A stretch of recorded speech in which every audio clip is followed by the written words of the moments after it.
Hello and welcome dear students to my channel ma'am की पढ़ाई. I am your teacher Shubhi Malviya.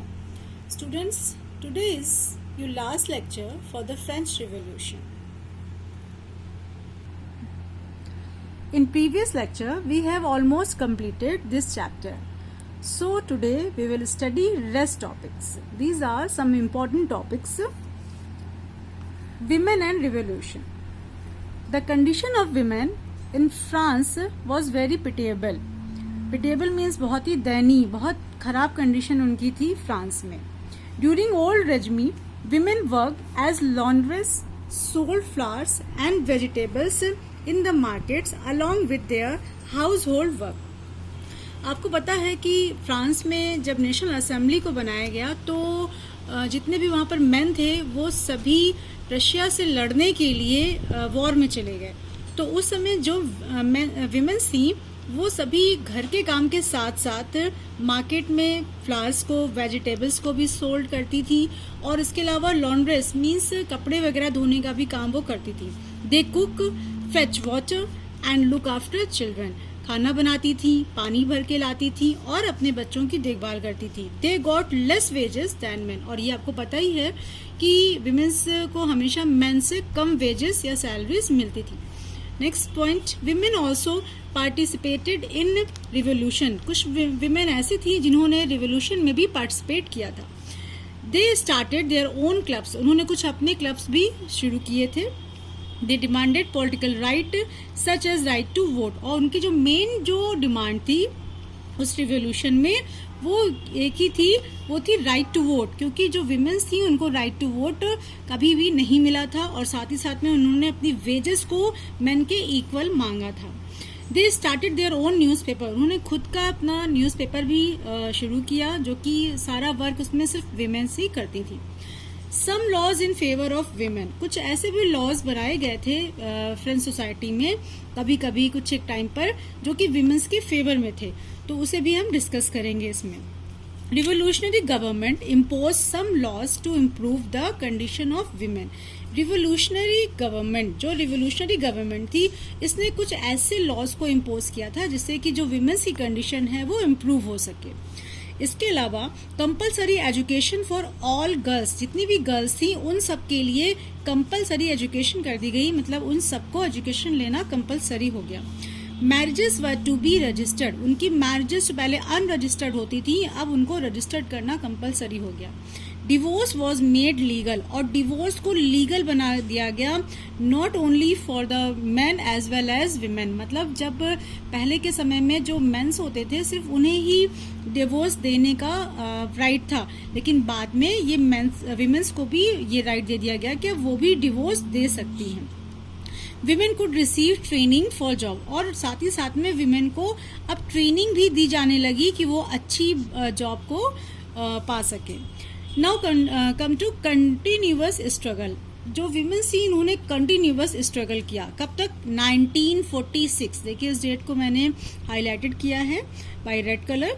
तो the women continued their struggle for voting rights and equal wages. उन्होंने अपनी इस struggle को बहुत सालों तक कंटिन्यू रखा. During rain of terror. जब रेन ऑफ टेरर था उस समय भी उन्होंने अपनी स्ट्रगल को कंटिन्यू रखा. Women's club and activities band. लेकिन जब रेन ऑफ टेरर आ गया तो जो विमेन्स के क्लब थे और उनकी जितनी भी एक्टिविटीज थी उनको बैन कर दिया गया. रेन ऑफ टेरर आप लोगों को अगर याद होगा, रिमेम्बर होगा, वो जैकोबिन्स क्लब के जो हेड था, लीडर था, मैक्सिमिलियन रॉबेस्पियर. उस टाइम पर रेन ऑफ टेरर कहा जाता है.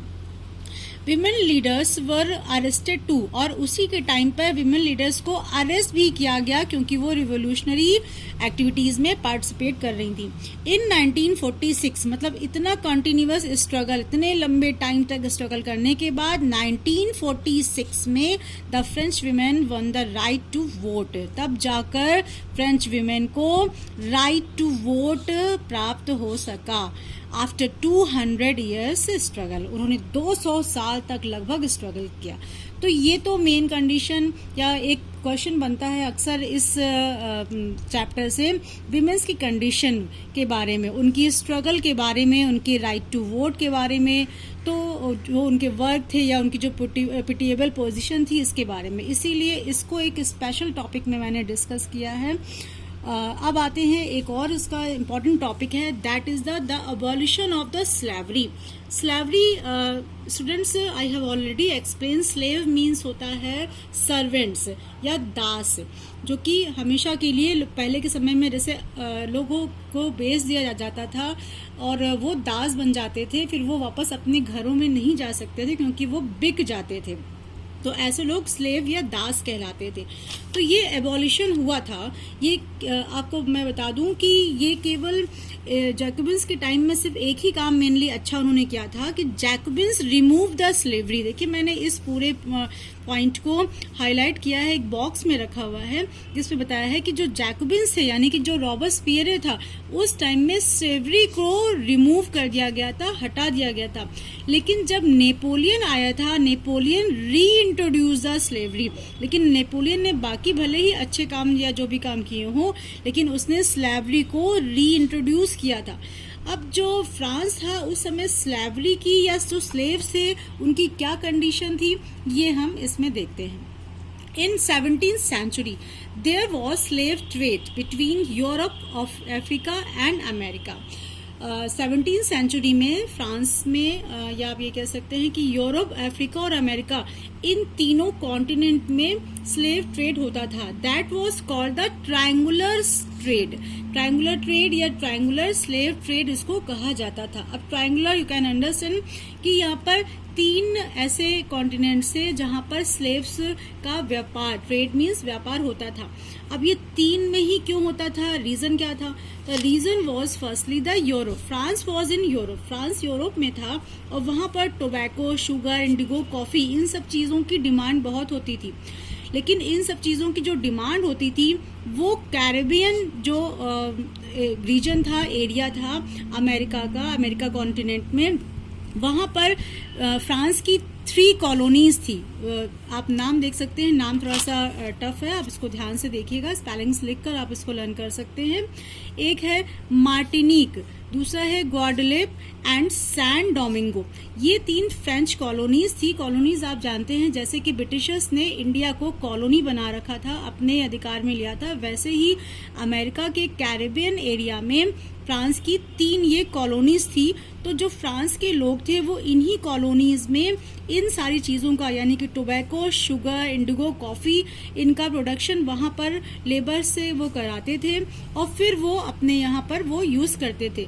लेकिन कैरेबियन के जो लोग थे उन्होंने ये सारे एज अ लेबर इन सारी चीज़ों के प्रोडक्शन के लिए इन तीनों एरियाज़ में काम करने से मना कर दिया, या वहाँ पर शॉर्टेज हो गई लेबर्स की। जब यहाँ पर लेबर्स की शॉर्टेज हो गई तो अब ये फ्रेंच लोगों को ज़रूरत थी और ये उन्हीं की कॉलोनी थी, तो उन्हें ही अपने इस जगह के लेबर्स की शॉर्टेज को पूरा करना था, जिसकी वजह से they went from Europe to Africa. वे यूरोप से अफ्रीका गए। अफ्रीका के लोग आप जानते हैं कैसे होते हैं, बहुत ही ज़्यादा हट्टे कट्टे होते हैं। तो वहाँ पर वो जाते थे for trade purpose, for slave trade. वो वहाँ पर उन स्लेव्स को खरीदने के लिए जाते थे। फ्रेंच ट्रेडर्स जो होते थे यानी फ्रांस के जो व्यापारी होते थे, अफ्रीका जाते थे। कहाँ से? फ्रांस से। वहाँ जाकर वो स्लेव्स को खरीदते थे और स्लेव्स को खरीदने के बाद वो वापस स्लेव्स को लेकर कहाँ आते थे? अपने उन्हीं प्लांटेशन में आते थे। वो कौन सा प्लांटेशन होता था? जहाँ वो कैरिबियन रीजन का जो कि अमेरिका के में सिचुएटेड था, उस जगह पर वो लेकर आते थे। अपनी उन तीनों कॉलोनीज में वो लाकर वहाँ के जो प्लांटेशन ओनर होते थे उनको सप्लाई करते थे। यहाँ पर जो प्लांटेशन ओनर के पास ये स्लेव्स को ये फ्रेंच ट्रेडर्स बेचते थे, तो वो प्लांटेशन ओनर उन स्लेव्स को इन तीनों कॉलोनीज में इन्हीं सारी चीज़ों के प्रोडक्शन में वो लगा देते थे और उनका प्रोडक्शन होने पर वो चीज़ वापस कहाँ पर भेजी जाती थी? फ्रांस में, यानी कि यूरोप में। इस तरह से आपने देखा कि यूरोप से अफ्रीका, अफ्रीका से अमेरिका यानी कि कैरेबियन एरिया, फ्रेंच कॉलोनीज, और उसके बाद वापस फिर वहां से यूरोप या फ्रांस में। तो ये इस तरह से एक ट्रायंगुलर स्लेव का ट्रेड बना हुआ था, जो कि अक्सर क्वेश्चन पूछा जाता है कि what do you know about the triangular slave trade. तो उसे आपको इसी तरह से एक्सप्लेन करना होगा। तो स्टूडेंट्स, इतना तो हमारा कंप्लीट हो गया है chapter, but there are two important books which we have to discuss here, जिसे हम लोग एक बार डिस्कस कर लेंगे तो अच्छा रहेगा। One most important was the two treatises of government written by John Locke, जो ये एक किताब थी जिसे जॉन लॉक ने लिखा था। ये एक वेरी इंपॉर्टेंट बुक है, इसको भी पूछा जाता है क्वेश्चंस में। And the next one is the spirit of the laws written by Montesquieu. इस बुक को भी अक्सर पूछा जाता है, जिसे कि मॉन्टेस्क्यू ने लिखा था। तो students, now your chapter is completed today. Stay tuned for next video and don't forget to like, subscribe, comment and share my channel.